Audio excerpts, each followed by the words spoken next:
नमस्कार, आप देख रहे हैं की मीडिया। साउथ इंडिया के लोगों में रजनीकांत के लिए दीवानगी के बारे में तो आपने सुना ही होगा, लेकिन क्या आप जानते हैं कि तमिल फिल्म स्टार्स के लिए इस क्रेज़ की शुरुआत कहां से हुई थी? हम बताते हैं। जो क्रेज़ रजनीकांत के लिए है, उससे कई गुना ज़्यादा एमकेटी के लिए था। एमकेटी यानी मायावरम कृष्णासामी त्यागराजन, ये तमिल सिनेमा के पहले सुपरस्टार थे। एमकेटी साल 1934 में तमिल सिनेमा में आए, मात्र 14 फिल्में ही की, लेकिन लोगों में दीवानगी का आलम ऐसा था कि इनकी कार जहां से गुजर जाए उसके पहियों के निशान की लोग पहले पूजा करते, फिर वो धूल घर ले जाते थे। इनको देखने भर के लिए ट्रेन रुकवा दी जाती थी। फैंस ने अपने बच्चों के नाम भी इनके फिल्मों पे रखने लगे थे। एमकेटी 3 आलीशान बंगलों में रहते थे। उनके काफिले में कई गाड़ियां होती थी और वो खाना हमेशा सोने की थाली में खाते थे। लेकिन वक्त ने ऐसी करवट ली कि पहले वो हत्या के आरोप में जेल गए, फिर छूटे तो सारी जमा पूंजी खत्म हो चुकी थी। स्टारडम ऐसा गया कि फिर जिंदगी भर नहीं लौटा। फैंस की दीवानगी ने इन्हें स्टार बनाया, फिर मौत भी एक फैन के कारण ही हुई। आज की अनसुनी दास्तां में बात तमिल फिल्म के पहले सुपरस्टार एमकेटी की। तो चलिए शुरू करते हैं आज के किस्सों का सफ़र। लेकिन इससे पहले अगर अभी तक आपने इस चैनल को सब्सक्राइब नहीं किया है तो प्लीज़ सब्सक्राइब कर लें। किस्सा नंबर 1। एमकेटी का जन्म 7 मार्च 1910 को मायावरम तंजौर जिले में हुआ और उन्हें नाम दिया गया मायावरम कृष्णासामी त्यागराजन। ये सुनार कृष्णसामी आचार्य के बड़े बेटे थे। एमकेटी को हमेशा से ही पढ़ाई में कम और गायकी में ज़्यादा दिलचस्पी थी। पुराने ख्यालों का होने के कारण पिता सिंगिंग के खिलाफ हो गए। पिता की नाराज़गी ऐसी बढ़ी कि स्कूल से निकलवा कर एमकेटी से सोनार की दुकान में काम करवाना शुरू कर दिया। एमकेटी ने कम उम्र में ही घर से भाग जाने का फैसला किया। घर से भागने के बाद छोटे मोटे प्रोग्राम में गाना शुरू कर दिया। गायकी का अंदाज ऐसा था कि उन्हें बड़े बड़े कार्यक्रमों में गाने का मौका मिलने लगा। उस समय उनकी उम्र महज 8 से 9 साल की रही होगी। एक दिन आचार्य एक बड़े प्रोग्राम में पहुंचे।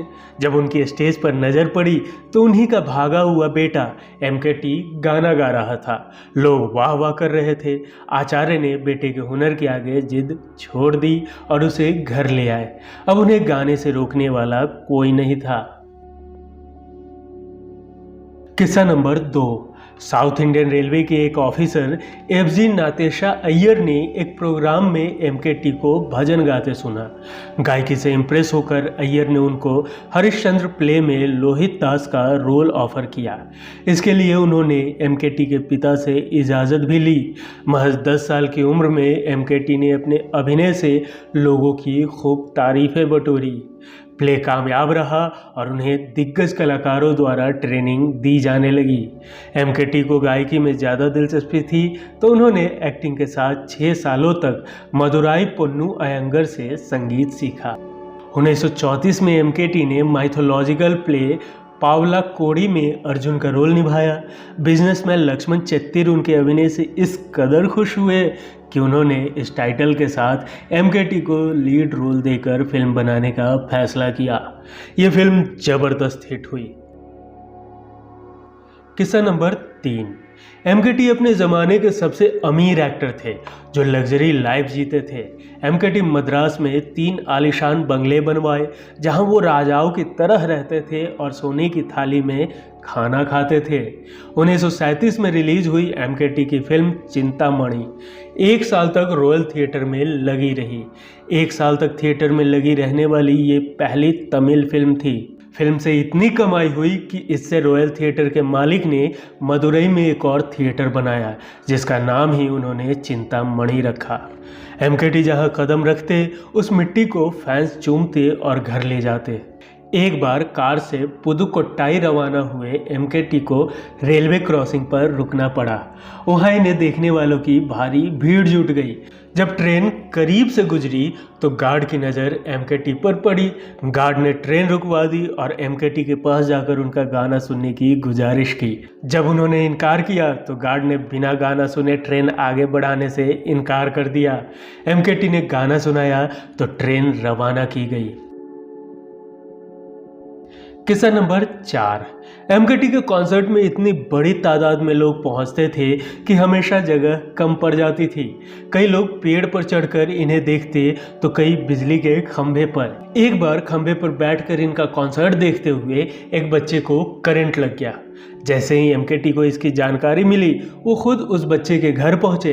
एमकेटी ने परिवार को 5,000 रुपए की आर्थिक मदद दी, जो उस जमाने में एक बड़ी राशि थी। एक मंदिर में होने वाले कुछ दिनों के प्रोग्राम में एमकेटी को पहले ही दिन परफॉर्मेंस देनी थी। पंडाल वाले ऑर्गेनाइजर के पास पहुंचे और गुजारिश करने लगे कि पहले दिन की बजाय एमकेटी की परफॉर्मेंस आखिरी दिन रखी जाए। असल में एमकेटी को देखने आए लोगों में अक्सर भगदड़ मच जाती है और पंडाल टूट जाता था। पंडाल टूटने से खर्चा 2 गुना हो जाता था। आखिरी दिन कॉन्सर्ट रखने का एक कारण ये भी था कि मजदूरों को पंडाल तोड़ने में मेहनत नहीं करनी पड़ती।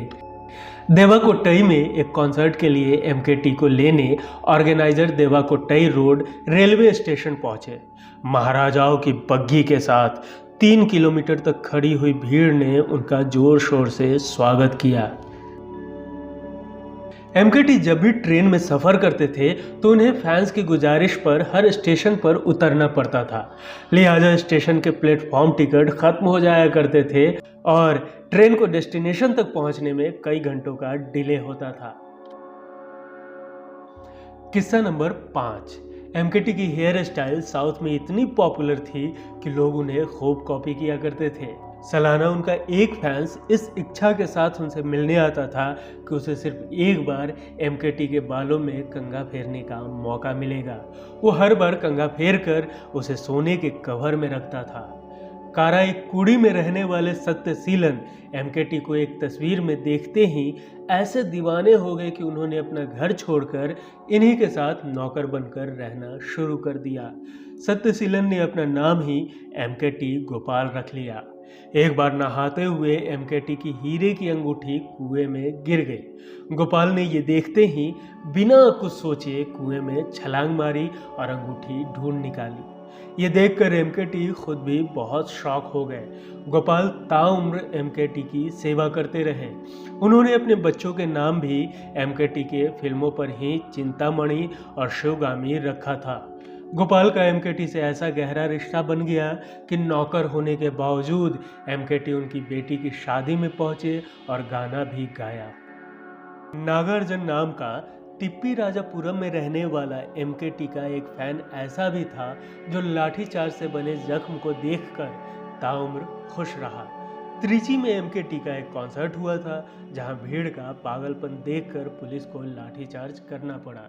इस लाठीचार्ज में नागार्जुन के हाथों पर खूब लाठियां पड़ी। उन्होंने जख्मी हाथ के साथ पूरा कॉन्सर्ट देखा। अपने इस जख्म को नागार्जुन गर्व समझते थे। किस्सा नंबर 6। 1937 में ही एमकेटी American film director Ellis R Dungan की फिल्म अंबिका पाथी में नजर आए। ये फिल्म हिट जरूर हुई, लेकिन फिल्म में एमकेटी और हीरोइन शांतन लक्ष्मी के बीच दिखाए गए इंटीमेट सीन पर खूब विवाद भी हुआ। 1944 में एमकेटी एक्टर एनएस कृष्णन और मूवी स्टूडियो के मालिक श्री रामलू नायडू को पत्रकार लक्ष्मीकांत की हत्या के आरोप में गिरफ्तार किया गया था। लक्ष्मीकांत एक फिल्म जर्नलिस्ट था जो आए दिन तमिल सेलेब्स की निजी जिंदगी पर आर्टिकल लिखता था। कई लोग मोटी रकम देकर लक्ष्मीकांत को आर्टिकल छापने से रोक दिया करते थे। एमकेटी उन लोगों में से थे जिन्होंने मद्रास सरकार को शिकायत कर जर्नलिस्ट का लाइसेंस कैंसिल करवाया था। जब 8 नवंबर को लक्ष्मीकांत पर धारदार हथियार से हमला किया गया तो वो जख्मी हालात में अपने वकील दोस्त के पास गया और उसे पूरी घटना बताई। अस्पताल ले जाते हुए उसका काफ़ी खून बह चुका था। इसके बावजूद उसने रास्ते में जिद कर पुलिस स्टेशन में अपनी शिकायत दर्ज करवाई। उसकी शिकायत के अनुसार ही एमकेटी को अन्य लोगों के साथ हत्या के जुर्म में गिरफ्तार किया गया। हत्या के आरोप में उन्हें उम्र कैद मिली। फिर 3 साल बाद दोबारा नए सिरे से केस की सुनवाई हुई और उन्हें हत्या के आरोप से बरी कर दिया गया। जिस समय 1944 में एमकेटी को गिरफ्तार किया गया, उस समय उनके पास 12 फिल्मों का कॉन्ट्रैक्ट था। जैसे ही वो जेल गए तो उनकी कई फिल्में दूसरे कलाकारों के पास चली गई। जब 1947 में उन्हें जेल से छोड़ा गया तो उनका आत्मविश्वास पूरी तरह खत्म होने लगा था। राजा की तरह जिंदगी जीने वाले एमकेटी को मिली उम्र कैद की सजा ने उन्हें अंदर से तोड़ दिया। उन्होंने कई फिल्में करने से इनकार कर दिया और जो बची हुई फिल्में की उनमें से लगभग सारी फ्लॉप हो गई। फिल्में चलना बंद हो गई, लेकिन अपने स्टारडम से एमकेटी अपने कॉन्सर्ट में खूब भीड़ इकट्ठा कर लिया करते थे। कई राजनीतिक पार्टियों के लीडर उन्हें अपने पार्टी में लेने की कोशिश करते रहे, लेकिन एमकेटी ने हमेशा खुद को राजनीति से दूर रखा। जेल से निकलने के कुछ समय बाद ही एमकेटी ने हर तरह का मोह त्याग दिया और अध्यात्म की राह पकड़ ली। कई तीर्थ यात्राएं की और पूरी तरह से पैसों और कामयाबी से दूरी बना ली। अपना ज़्यादातर समय एमकेटी घर से दूर मंदिरों और आश्रमों में गुजारते थे। किस्सा नंबर 7। एमकेटी डायबिटीज और हार्ट ब्लड प्रेशर के मरीज थे। डायबिटीज ऐसी कि स्टेज परफॉर्मेंस के दौरान ही उन्हें इंसुलिन लेनी पड़ती थी। अक्टूबर 1959 में एमकेटी पोलाची में कॉन्सर्ट करने पहुंचे थे। स्टेज पर उन्हें इंसुलिन लेते देख एक फैन उनके पास पहुंचा। उस फैन ने उन्हें ये कहते हुए एक आयुर्वेदिक टॉनिक दिया कि इससे डायबिटीज पूरी तरह ठीक हो जाएगी। दवाई लेते ही एमकेटी की तबीयत ऐसी बिगड़ी कि उन्हें 22 अक्टूबर 1959 को मद्रास के एक अस्पताल में भर्ती करवाना पड़ा। एक हफ्ते तक चले इलाज के बाद एमकेटी ने 1 नवंबर 1959 को शाम 6:30 बजे दम तोड़ दिया। एमकेटी की उम्र उस समय महज 49 वर्ष थी। एमकेटी का अंतिम संस्कार त्रिची के पास संगलियादापुरम में हुआ था। एमकेटी के अंतिम दर्शन में ऐसा जन सैलाब आया कि उनकी यात्रा को घर से श्मशान घाट तक पहुंचाने में 4 घंटे लग गए। आज के सफ़र में बस इतना ही। ये जानकारी आपको कैसी लगी हमें कमेंट कर ज़रूर बताएं, और हाँ, वीडियो पसंद आई हो तो एक लाइक ज़रूर कर दें। धन्यवाद।